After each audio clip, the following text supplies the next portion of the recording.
Hi, Dr. Hina Dalal, Assistant Professor in Economics from Vanita Vishram Women's College of Commerce, would like to give you a lecture on tools of credit control. So you all can see on the slide, the topic is given, Central Bank and the tools of credit control. You all very well know that Central Bank is considered to be the supreme most authority which frames the monetary policies of the country. And it has very important tools which helps in controlling the credit of the economy. Now we will see the instruments of the credit control. Now the central bank, as I already told you, is the supreme most authority of the country. It helps in controlling the volume and direction of the credit of the country. The bank credit has become very important constituent these days for any economy in a country. The volume and direction of the bank credit, therefore, has an important bearing on the level of economic activities. Excessive credit leads to inflationary pressures in the economy, and what happens if there is a deficiency in the economy, that leads to depression or deflation. And lack of availability of the credit will hinder the economic development of the country. Now we will see the tools of the credit control. You all can see that broadly there are two methods of credit control, that is quantitative methods and the qualitative methods.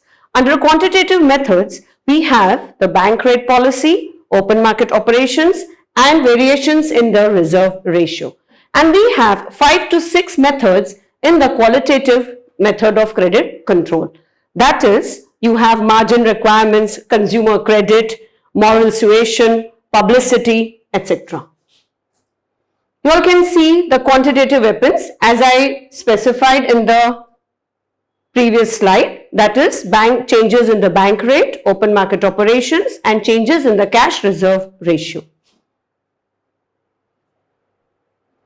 The second method or the specific method which is used for controlling the credit in the economy is the qualitative or the selective credit control methods.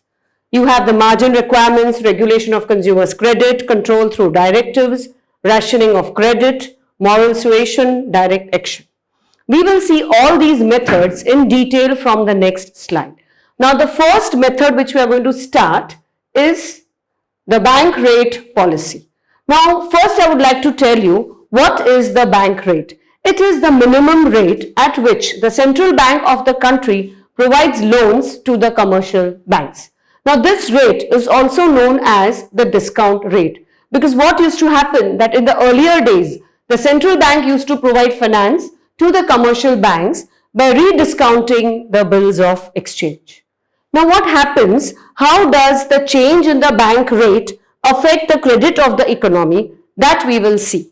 What happens is the central bank will increase the bank rate policy when it wants to control the inflation in the economy. Now raising the bank rate, what will happen? It will increase the cost of borrowings by the commercial banks from the central banks. What happens that when the cost of borrowings increase, the commercial banks will also increase their cost of borrowings. That is, they will increase their lending rates. So what happens? The borrowings by the customers from the commercial banks would reduce, and ultimately the commercial banks will also reduce the borrowings from the central banks. So this will help in reduction of the money supply in the economy. The reduction of the money supply in the economy would overall reduce the aggregate or the money expenditure in the economy, which will help in reducing the prices, as well as it will put a check on the inflation in the economy. The opposite situation happens, or the opposite situation occurs when the central bank wants to expand the credit in the economy during the times of deflation or depression. See, we can see that in this slide that when there is a recession or the depression, the central bank will reduce the bank rates. When central bank reduce the bank rates, the commercial banks will also reduce the lending rates. So what will happen? the reserves which would be available for lending would increase. This would help in the entire economy to come out of the depression stage. Now we will see the limitations of the bank rate policy. The first one is the lack of existence of an organized and a well-developed money market. Now for the efficacy of the bank rate, it is very much necessary that there should be a close correspondence between the bank rate as well as the structure of interest rate in the money market. Because what happens, changes in the bank rate will be followed by the changes in the market rates. But what happens usually in underdeveloped countries, we do not have a proper well-organized money market, and there is a wide range of multiplicity of money rates, right? So that would lead to a success of bank rate, but that is not possible in underdeveloped economies. Next limitation is banks need funds, the banks need for the rediscounting facilities. Now, if the commercial banks will have enough liquid resources at their disposal, they would not approach to the central bank for borrowing of the resources. Now, when the commercial banks do not approach to the central banks for borrowing purposes, the bank rate policy would not be successful. The next limitation of the bank rate policy is the interest inelasticity of the bank deposits.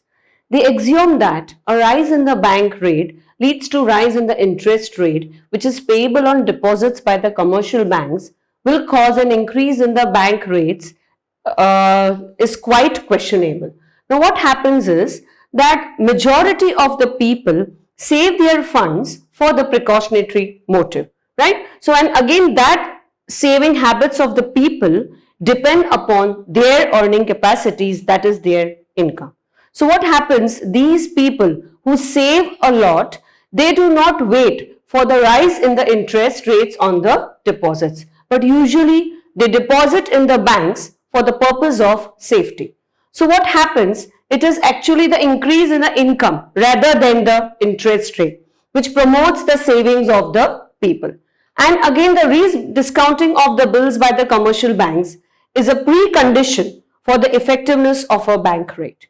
So if rediscounting is a regular practice, then and then only it will result in successful of a bank rate policy.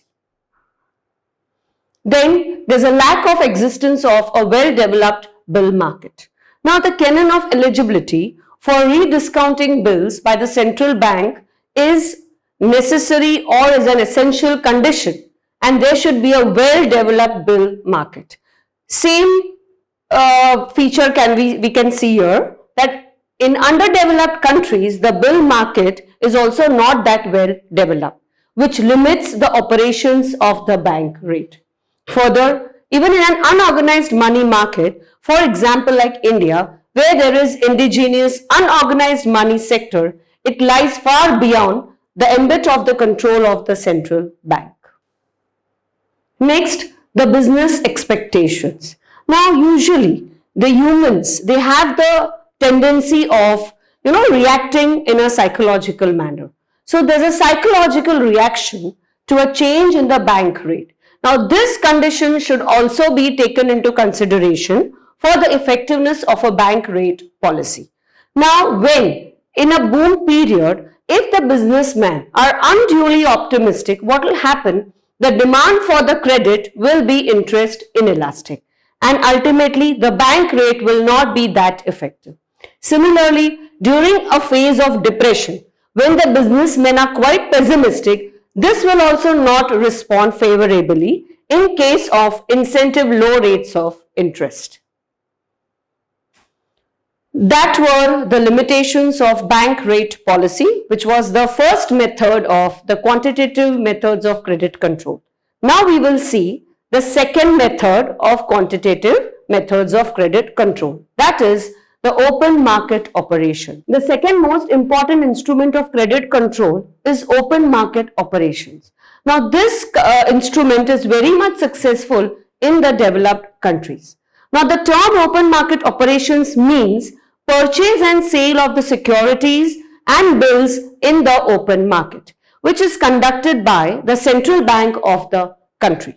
Now, when the central bank sells the securities in the open market, it receives payments in the form of checks from the commercial banks. Now, under this situation, what happens? The entire liquid resources of the commercial banks will get transferred to the central bank. This will help in controlling the credit of the economy, because the commercial banks will not have enough cash resources to lend it further to their clients or the customers. So this will help in controlling the credit of the economy. Just the opposite situation occurs when there is a phase of depression in the economy. Under such conditions, what happens? The central bank will repurchase its securities or bills from the commercial banks. Now, when the central bank will repurchase the securities or the bills from the commercial banks, the cash resources would be transferred from the central bank to the commercial banks. The commercial banks will have enough resources to lend it further to their customers or the businessmen. So this will help in expanding the credit in the economy. Now we will see the limitations of open market operations. First of all, there must be a broad and strong securities market for a successful working of open market operations. But unfortunately, we do not have a well-developed securities market. Second, if the cash reserves of the banks are increased or decreased, it is not necessary. The banks may expand or contract their credits accordingly. So again, what happens that the banks may expand or contract the credit depending upon the economical and the political conditions prevailing in the economy. The next condition is that if the commercial bank's cash balance increases, what will happen? The demand for the loans and advances would also increase. Now, suddenly, if the economical conditions or political conditions are uncertain, then even if there is a cheap money rate, that may not attract the borrowers. So ultimately, this instrument of controlling the credit would also fail. Finally, the circulation of bank credit should have a constant velocity. But what happens that the velocity of the bank deposits is rarely constant.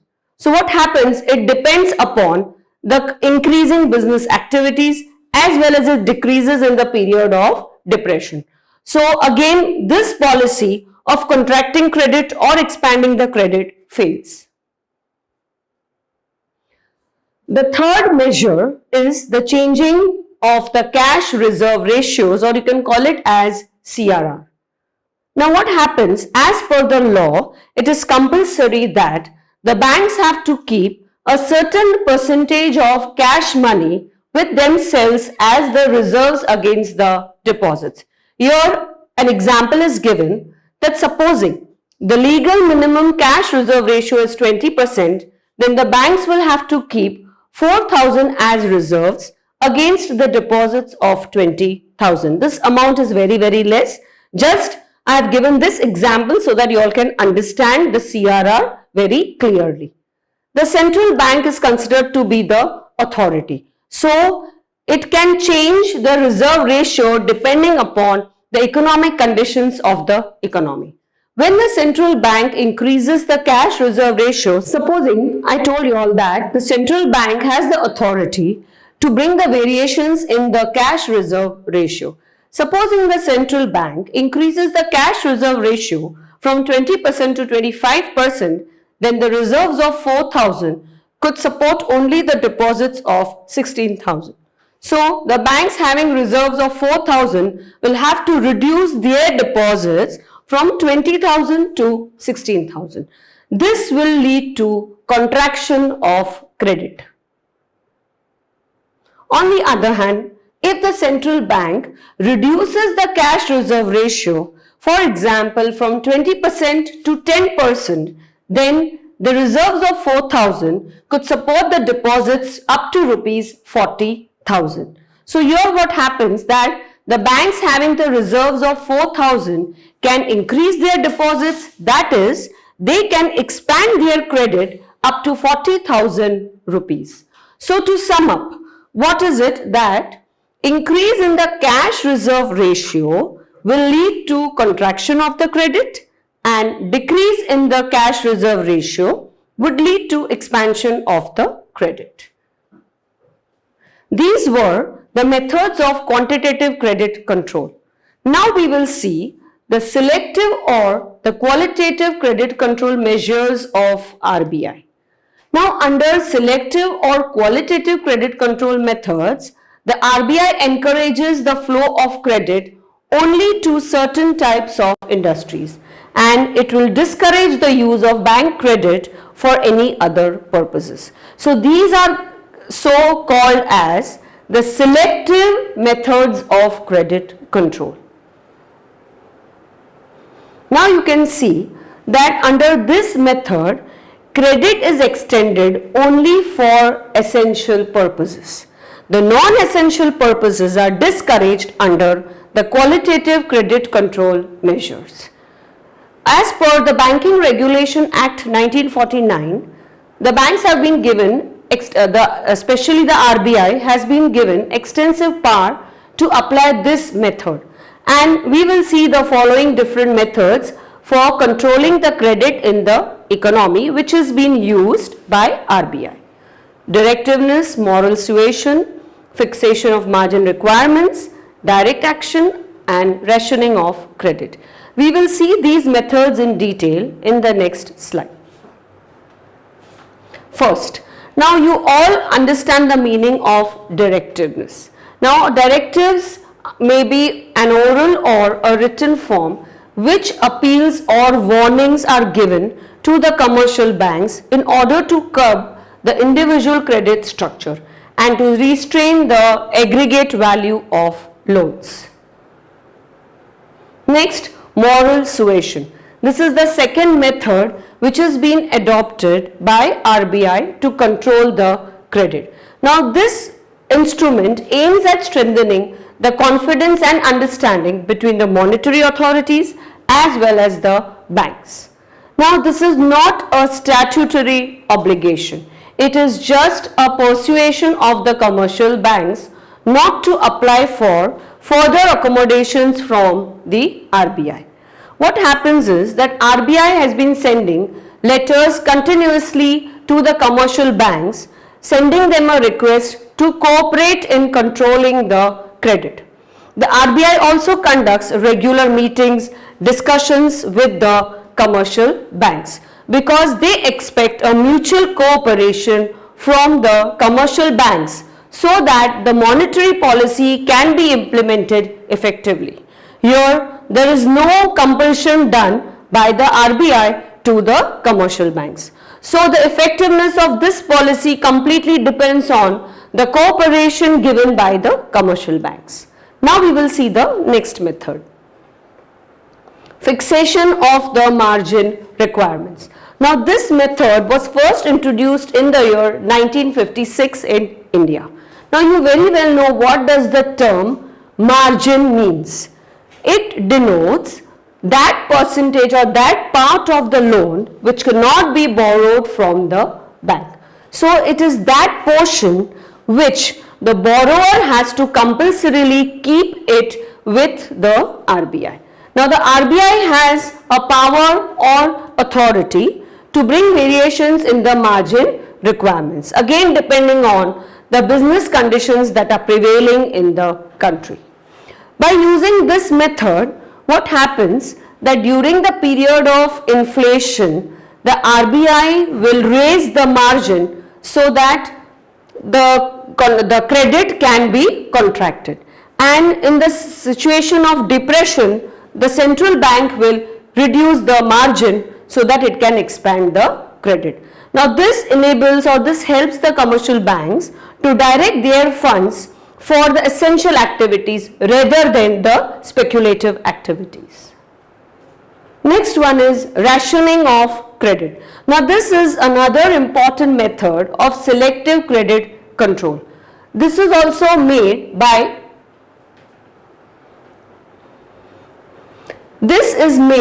especially for the loans that are given to the different banks.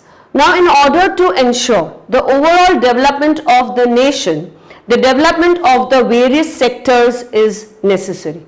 So, finance is distributed as per the requirements of the different sectors. So, priority sectors should be given preference when it comes to lending of loans. For other purposes, minimum attention should be given, because this will pave the way for the optimum utilization of the resources. Next one is direct action. Now, when is this method implemented by the central bank? It can resort to direct action against the commercial banks and can issue orders when they want the banks to follow a particular credit policy, or when it wants to reduce the rediscounting facility, or when it wants to bring changes in the penal rate of interest. These are the limitations of the selective credit control methods.